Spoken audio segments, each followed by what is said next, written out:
So we're back with the SoCal Business and Basketball Report. Tonight we're coming at you from Riverside, California, and it's Open Championship night. We're at Cal Baptist University, and we had another good ball game tonight. It was Sierra Canyon against Bishop Montgomery this year for the Open Division Championship. Probably looks familiar. We were here last year with the same two teams, and we had an epic battle and a double overtime game last year where Sierra Canyon did prevail with a couple of miraculous shots. This year it wasn't as tight, but it was another good ball game as well. We're going to talk mostly about basketball tonight, but we'll talk a little business as well. I mentioned we're at Cal Baptist. This is a newly minted Division I basketball college program here, playing in the WAC conference in their first year in the Division I level. They've got very good facilities and very hospitable here for the CIF tournament. The one item I want to mention that's impacted Southern California business-wise over the past week, the Oceanwide Plaza Tower Complex downtown LA, which is right across from the Staples Center. It's had construction come to a halt last month in January, and the word was that middle of this month in February that the construction would pick up again. It's a Chinese company. They do have some cash flow financial problems from what everyone says. But it looked like the construction, and they said publicly that the construction would pick back up middle of this month in February, and it has not to this point. There's also an FBI probe into the city and permits, but it does not appear that that's the problem. There's a couple of other factors going on. In 2016, you had a situation where China was not allowing as much money out of the country, and then recently the United States has put some tariffs on Chinese investments. So it's a question of whether that will be resolved in the coming weeks and months, but it's something to keep an eye on because the building is 55 stories tall at this point. It's to the complete height. It's just some of the building is exposed to the elements right now with the rain. The LA Times has done a good job with a couple of articles covering the story, but it's something to keep an eye on, as that could be an eyesore in LA if it's not completed. It was supposed to be done this year, and if there are continued financial problems, someone else would buy the building and go ahead and finish the project, but it would be better, obviously, if that was completed this year. So as I said, we're going to focus on the basketball tonight.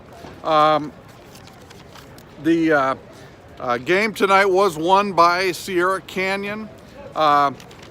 Christian Coloco only had 4 points, a 7-footer for Sierra Canyon, but he really impacted the game. He was altering shots, he was blocking shots, he had a number of rebounds. So he did a tremendous job. He went out of the game with about 3-4 minutes left with an ankle sprain, but Sierra was still able to prevail.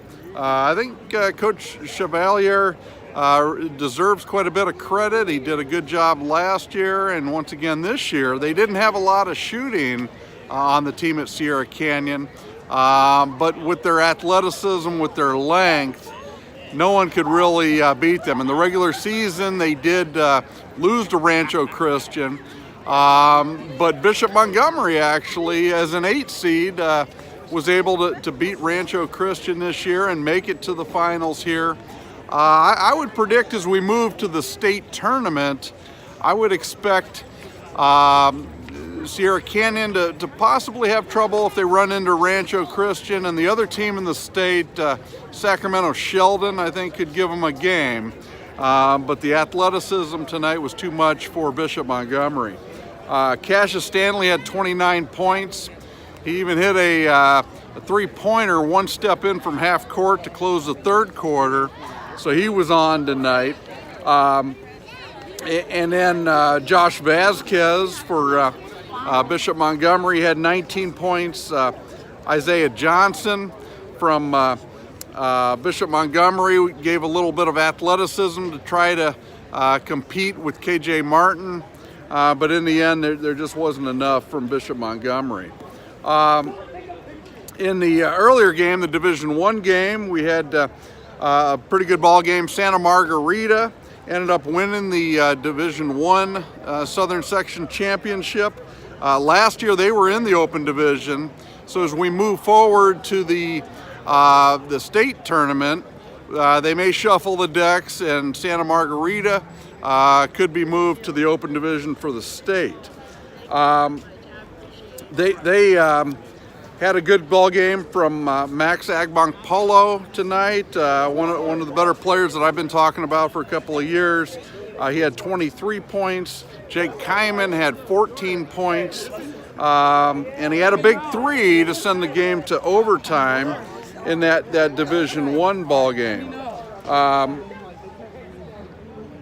And so you know, I didn't mention Chino Hills was who Santa Margarita played. Onyeka Okongwu played a very good game, and they almost had the game won. It was just Jake Kyman hit a three-pointer at the end of regulation to send the game to overtime.